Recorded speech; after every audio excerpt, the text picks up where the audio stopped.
ওম গণেশায় নমঃ। নমস্কাৰ প্ৰিয় শ্ৰোতা দৰ্শক, সকলোৰে প্ৰত্যেকটো দিন শুভ হওক, মংগলময় হওক তাৰ কামনাই আৰম্ভণি কৰিছোঁ বিশেষ ৰাশিফল। কেৱল আপোনালোকৰ বাবেই এই বিশেষ ৰাশিফলসমূহ আমি প্ৰস্তুত কৰি আহিছোঁ পূৰ্বৰ পৰাই। আপোনালোকে যি ধৰণে মৰম আদৰ আশীৰ্বাদ আমাৰ প্ৰতি মোৰ প্ৰতি আগবঢ়াইছে, আমাৰ চেনেলটোৰ প্ৰতি আগবঢ়াইছে, তাৰ বাবে আমি আপোনালোকৰ ওচৰত কৃতজ্ঞতা জ্ঞাপন কৰিছোঁ।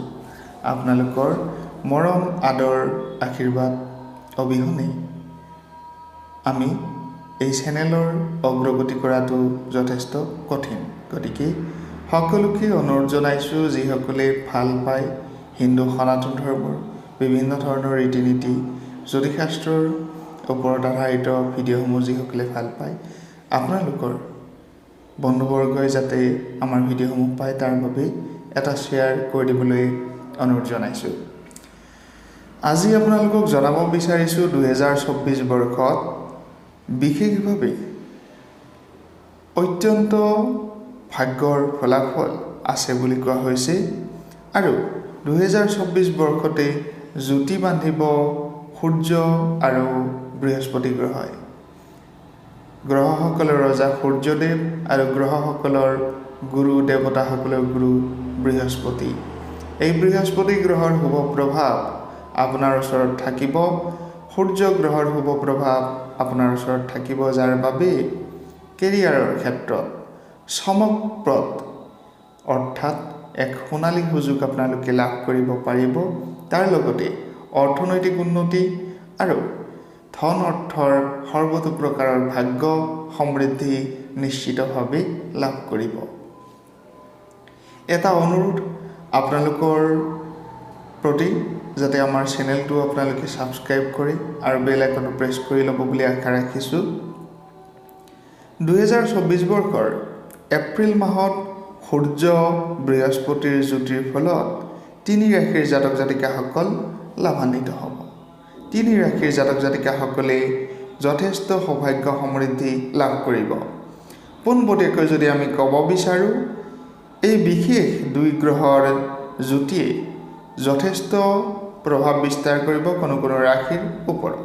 কেৰিয়াৰ, ব্যৱসায়, শিক্ষা, কৰ্মস্থান সৰ্বতো প্ৰকাৰৰ ভাগ্য সমৃদ্ধি অৰ্থনৈতিক উন্নতিৰ লগতে আপোনালোকৰ ব্যৱহাৰ, আপোনালোকৰ শৰীৰ স্বাস্থ্য সৰ্বতো প্ৰকাৰৰ ভাগ্য ইয়াত কোৱা হৈছে।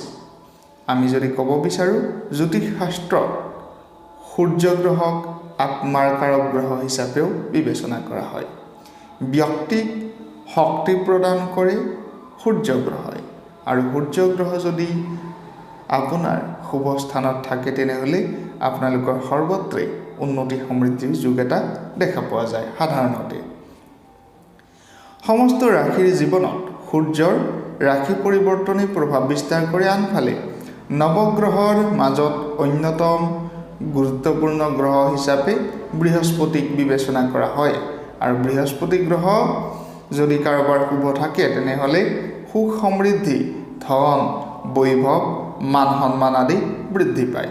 জ্যোতিষশাস্ত্ৰত কোৱা হৈছে যে জ্যোতিষশাস্ত্ৰৰ গণনা অনুযায়ী সূৰ্য আৰু বৃহস্পতি গ্ৰহৰ জ্যোতিৰ ফলত জীৱনত সুখ শান্তি সম্প্ৰীতিয়ে ভৰি পৰে যদিহে আপোনালোকৰ শুভ দৃষ্টিত থাকে।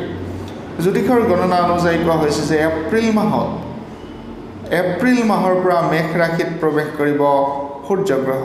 এই মেষ ৰাশিত এপ্ৰিল মাহত প্ৰৱেশ কৰাৰ লগে লগে আপোনালোকৰ শুভ আৰু মেষ ৰাশিৰ সূৰ্য উচ্চস্থ হ'ব বুলি কোৱা হৈছে। এনে ক্ষেত্ৰত বৃহস্পতি সূৰ্যৰ জ্যোতিৰ ফলত একাধিক ৰাশিৰ জাতক জাতিকাসকলৰ শুভ মংগলময় ফলাফল দেখা গৈছে। প্ৰথম যদি আমি সৌভাগ্যৱান ৰাশিৰ কথা ক'ব বিচাৰোঁ, প্ৰথম সৌভাগ্যৱান ৰাশি হিচাপে বিবেচিত হৈছে মেষ ৰাশি। মেষ ৰাশিৰ জাতক জাতিকাসকলৰ আপোনালোকৰ বাবে শুভ বুলি কোৱা হৈছে এই বিশেষ সূৰ্য বৃহস্পতিৰ জ্যোতি। লগ্নৰ স্থানত এই জ্যোতিৰ কাৰণে আপোনালোকৰ নতুন বছৰত প্ৰচুৰ ধন অৰ্থ উপাৰ্জন কৰিব পাৰিব আৰু দীৰ্ঘদিনে ৰৈ থকা সমস্যাৰ সমাধান হ'ব। চৰকাৰী ক্ষেত্ৰত আপোনালোকৰ চৰকাৰৰ লগত জড়িত, চৰকাৰী কৰ্মৰ লগত জড়িত ব্যক্তিসকলৰ অজস্ৰ ধন সম্পদ বৃদ্ধিৰ যুগ দেখা গৈছে। সূৰ্য আপোনালোকৰ কেৰিয়াৰ ব্যৱসায় অধিপতি গ্ৰহ গতিকে ব্যৱসায় আৰু কেৰিয়াৰৰ ক্ষেত্ৰতো আপোনালোকৰ অগ্ৰগতিৰ যুগ নিশ্চিতভাৱে আহিছে। আমি যদি ক'ব বিচাৰোঁ আপোনালোকৰ শুভ মংগলময় ফলাফল কি ধৰণে আহিব, সূৰ্যৰ জ্যোতিৰ ফলত পদোন্নতি হোৱাৰ সম্ভাৱনা, চৰকাৰী কৰ্মৰ ক্ষেত্ৰত আপোনালোকৰ ব্যক্তিগত কৰ্মচাৰীসকলৰ বাবে পদোন্নতিৰ সম্ভাৱনা আছে। মেষ ৰাশিৰ জাতক জাতিকাসকলৰ আৰ্থিক জীৱনত ঋণমুক্ত হ'ব বুলি কোৱা হৈছে। বেংক বেলেঞ্চ বৃদ্ধি হোৱাৰ সম্ভাৱনা দেখা গৈছে। পৰিয়ালত সদস্যসকলৰ সৈতে ভাল সময় কটাব পাৰিব। পৈতৃক ব্যৱসায় সূত্ৰেও যথেষ্ট অগ্ৰগতি আপোনালোকৰ আহিব। আহিছোঁ দ্বিতীয় সৌভাগ্যৱান ৰাশিলৈ। দ্বিতীয় সৌভাগ্যৱান ৰাশি হৈছে মিথুন ৰাশি। মিথুন ৰাশিৰ জাতক জাতিকাসকলৰ একাদশ স্থানত বৃহস্পতি সূৰ্যৰ জ্যোতি হ'ব, যাৰ বাবে আপোনালোকৰ এই স্থানটিক আয় ইনকামৰ স্থান বুলি কোৱা হয়। গতিকে আৰ্থিক লাভ, ধন, প্ৰসিদ্ধিৰ প্ৰতীক, আপোনালোকৰ সৰ্বতো প্ৰকাৰৰ সমৃদ্ধিৰ প্ৰতীক হিচাপে বিবেচনা কৰা হ'ব 2024 বৰ্ষৰ এপ্ৰিল মাহৰ পৰা। 2024 বৰ্ষৰ এপ্ৰিল মাহৰ পৰা আপোনালোকৰ মিথুন ৰাশিৰ জাতক জাতিকাসকলৰ আৰ্থিক লাভ উপাৰ্জন কৰিব পাৰিব। অৰ্থনৈতিক জীৱনত পৰিণাম ভাল পাব বুলি কোৱা হৈছে।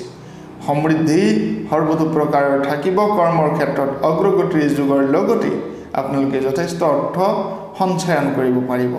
পৰিয়ালৰ সৈতে ভাল সময় কটাব পাৰিব। তাৰ লগে লগে আপোনালোকৰ শুভ মংগলময় ফলাফল দেখা গৈছে।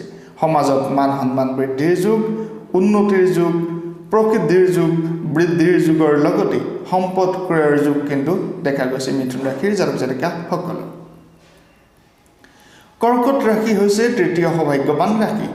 কৰ্কট ৰাশিৰ জাতক জাতিকাসকলৰ দশম স্থানত সূৰ্য বৃহস্পতিৰ জ্যোতি হ'ব, যাৰ বাবে জ্যোতিষাস্ত্ৰত কোৱা হৈছে যে কেৰিয়াৰৰ ক্ষেত্ৰত কৰ্মৰ স্থান হিচাপে বিবেচনা কৰা হয়। 2024 বৰ্ষত কৰ্কট ৰাশিৰ জাতক জাতিকাসকলৰ সৰ্বতো প্ৰকাৰৰ লাভ, আনন্দৰ সময় আহিব বুলি কোৱা হৈছে। আপোনালোকৰ জীৱনত সুখ শান্তি সম্প্ৰীতি আহিব। তাৰ লগে লগে অৰ্থনৈতিক উন্নতি, কৰ্মৰ ক্ষেত্ৰত প্ৰচুৰ লাভ আপোনালোকে পাব আৰু শিক্ষাৰ ক্ষেত্ৰত, বিদ্যাৰ ক্ষেত্ৰত অগ্ৰগতিৰ যুগৰ লগতে ধন অৰ্থ আপোনালোকৰ প্ৰচুৰ পৰিমাণে আহিব বুলি কোৱা হৈছে। ধন্যবাদ জনাইছোঁ।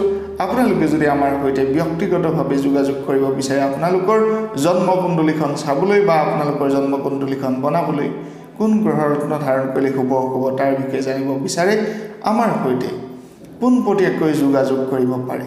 ডেছক্ৰিপশ্যনত আমাৰ যোগাযোগৰ সবিশেষ দিয়া আছে, নিশ্চয়কৈ চাই ল'ব আৰু আমাৰ সৈতে পোনপটীয়াকৈ যোগাযোগ কৰিব পাৰিব। গ্ৰহৰত্নৰ প্ৰয়োজনত বিশুদ্ধ গ্ৰহৰত্ন আমাৰ পৰা ক্ৰয় কৰিব পাৰিব।